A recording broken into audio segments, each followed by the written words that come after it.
Hello, everybody.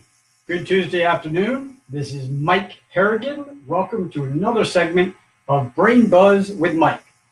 All right, so let's get our brains buzzing here. Today, we are going to continue on our series of discussions related to sleep. Sleep, as we all know, is a vital part of our lives. It's an active state of our life. It is not a passive state of mind. We get a lot of things done while we're sleeping, and it's vitally important that we take care of our sleep to take care of our brains and our bodies, right? Okay, so today we're actually going to talk about sleep apnea. So what that is, it's a sleep disorder that can cause major cognitive and other health issues in your life, right? So today we're going to talk about what sleep apnea is, what the symptoms are, some various treatments, and when you should see a doctor if you think you might have it, okay? First, we're going to recap a little bit about why sleep is so important. And I know we talked about this a few times before, but it's really important to drive that home so we really understand that this is not something we should ignore, right? There are 5 stages of sleep that we go through when we fall asleep, right? And we cycle through those 5 stages a few times every night. And it's vital that we do that because a lot gets done during those various stages of sleep, especially in the deep sleep stages, which is stage 3 and 4. There's 5 stages, a little light sleep, it gets a little deeper. Stage 3 and 4 are the deeper ones. And then you go to your REM, your rapid eye movement, where you're dreaming. It's a lighter stage. But we get a lot done and help us with our cognitive processing, to help solidify memories, getting rid of all the junk that builds up throughout our day in our brains. Every day we're metabolizing. And anytime you metabolize, you leave junk behind. That's what happens, right? And so all that builds up throughout the day, and at night, when we get to that deep stage of sleep, it clears it all out. So there's a lot happening in our sleep, and we really need to take care of ourselves to get to that deep sleep. And anything that's going to interfere with those cycles is really damaging to us, okay?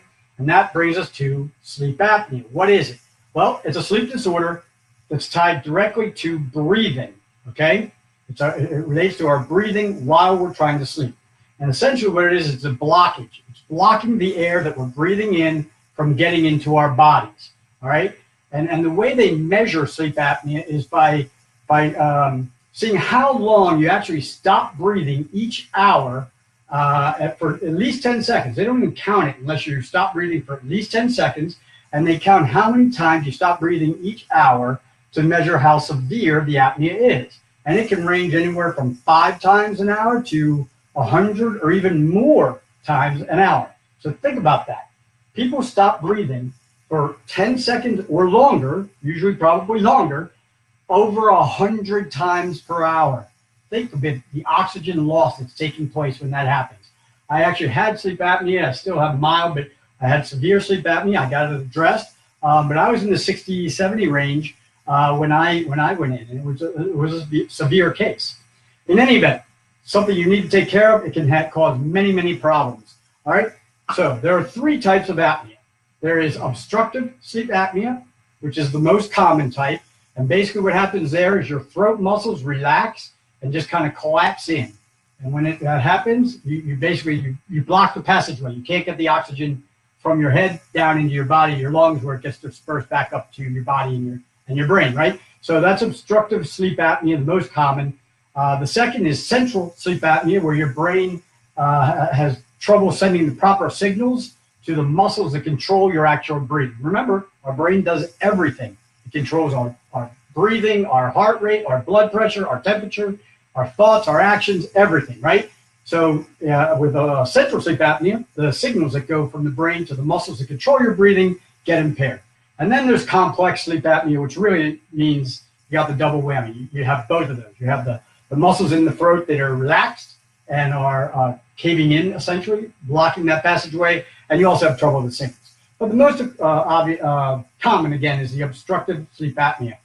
All right, so now one other thing to remember, just as we put a backdrop on this discussion, is that sinus problems can also contribute to or even cause sleep apnea. And that was the case in my case, right? So if you have sinus problems, what ends up happening, you have trouble breathing through your nose, you end up becoming more of a mouth breather. You breathe through your mouth, which in and of itself is not good. It's a bad thing. It's not healthy for you, and it is not good for your brain health either.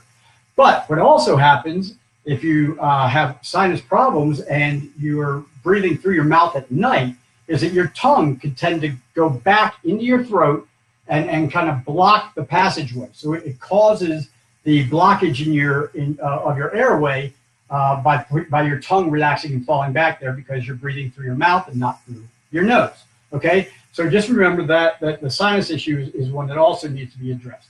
All right, so what are symptoms of apnea?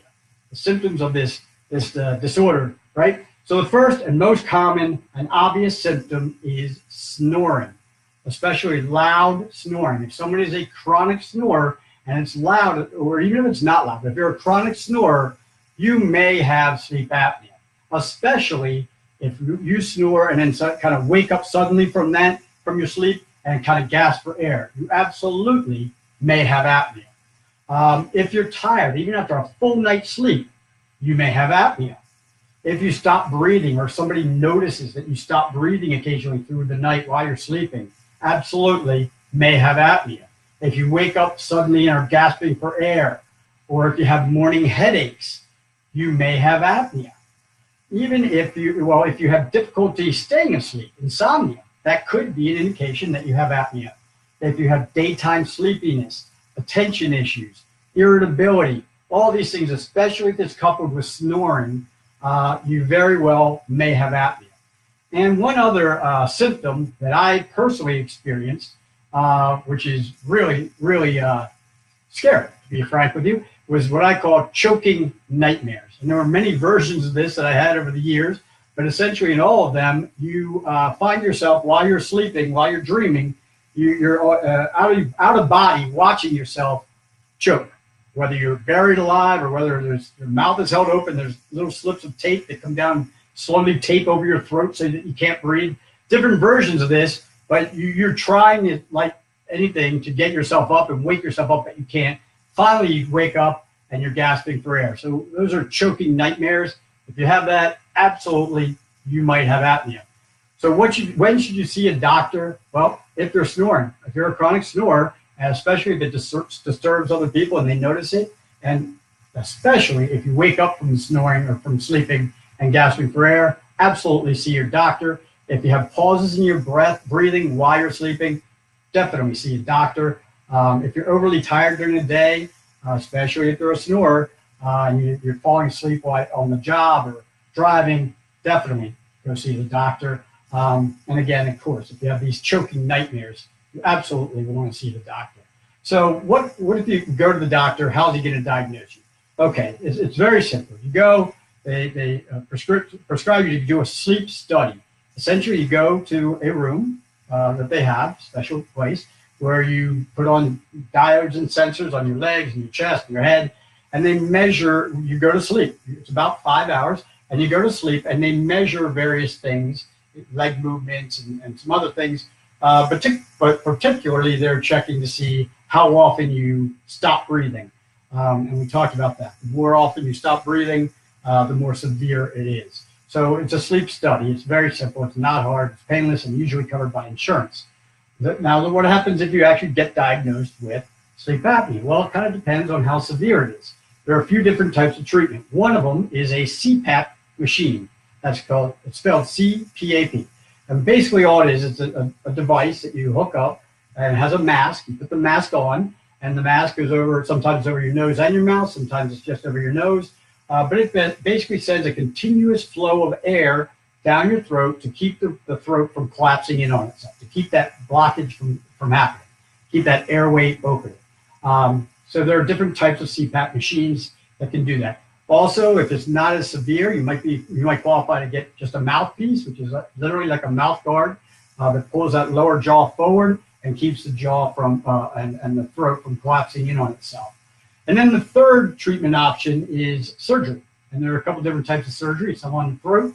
And actually what I had done was sinus surgery that cleared those passages up. It allowed me to breathe more freely through my nose, made a world of difference. And that's another option depending on what your problem is, what your cause of the issue is. All right. So that's a little background on what sleep apnea is, how it can really affect you, and how easy it is to really get remedied if you have it. The one big takeaway I can tell you from this is don't ignore the snore. If you snore, do not ignore it. Pay attention to it. Even ask someone to watch and see if you're waking, if you're purely not breathing.